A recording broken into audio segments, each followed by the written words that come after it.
Guns were a ubiquitous part of my childhood.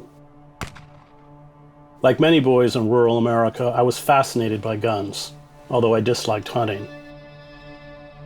2 decades as a reporter in war zones, however, resulted in a deep aversion to weapons. I saw what they did to human bodies. America's gun fetish and culture of vigilante violence makes the U.S. very different from other industrialized nations. This is the reason there will never be serious gun control. It does not matter how many mass shootings take place, how many children are butchered in their classrooms, or how high the homicide rate climbs.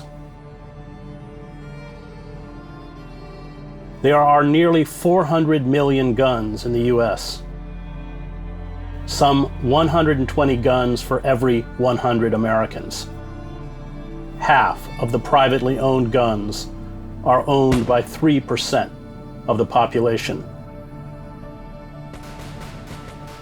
Guns make lower working class people feel powerful, even when they are not. Take away their guns, and what is left? Decaying small towns,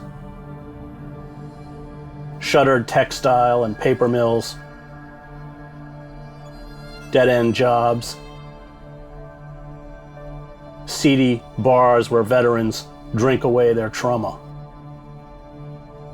Take away the guns and the brute force of squalor, decline, and abandonment hit you in the face like a tidal wave. America fetishizes guns. This fetish has intensified among white working class men who have seen everything slip beyond their grasp. Economic stability, a sense of place within society, hope for the future, and political empowerment. The fear of losing the gun is the final crushing blow to self-esteem and dignity, a surrender to the economic and political forces that have destroyed their lives. They cling to the gun as an idea, a belief that with it they are strong, unassailable, and independent. White people built their supremacy in America and globally with violence. They massacred Native Americans and stole their land.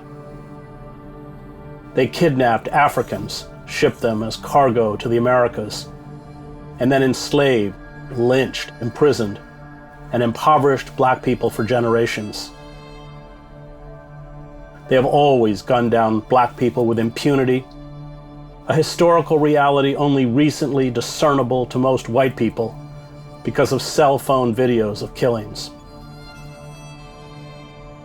The Second Amendment was designed to solidify the rights often demanded under state law of whites to carry weapons. Southern white men were not only required to own guns, but serve in slave patrols. These weapons were used to exterminate the indigenous population, hunt down enslaved people who escaped bondage, and violently crush slave revolts, strikes, and other uprisings by oppressed groups. Vigilante violence is wired into our DNA. When the national mythology inculcates into a population that it has the divine right to kill others to purge the earth of evil, how can this mythology not be ingested by naive and alienated individuals? Kill them overseas, kill them at home. The more the empire deteriorates, the more the impetus to kill grows. Violence and desperation becomes the only route to salvation. The specter of societal collapse, less and less a conspiracy theory as we barrel to climate breakdown, reinforces the gun fetish. Survivalist cults infused with white supremacy paint the scenario of gangs of marauding black and brown people fleeing the chaos of lawless cities and ravaging the countryside.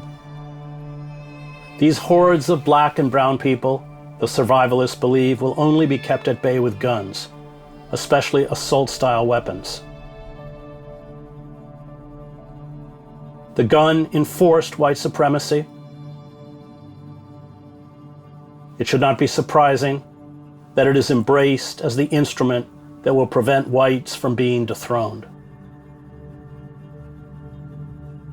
The longer we remain in a state of political paralysis, dominated by a corporate oligarchy that refuses to respond to the mounting misery of the bottom half of the population, the more the rage of the underclass will find expression through violence. Those who cling to the mythology of white supremacy cannot be reached through rational discussion. Mythology is all they have left. When this mythology appears under threat, it triggers a ferocious backlash. For without the myth, there is an emptiness, an emotional void, a crushing despair.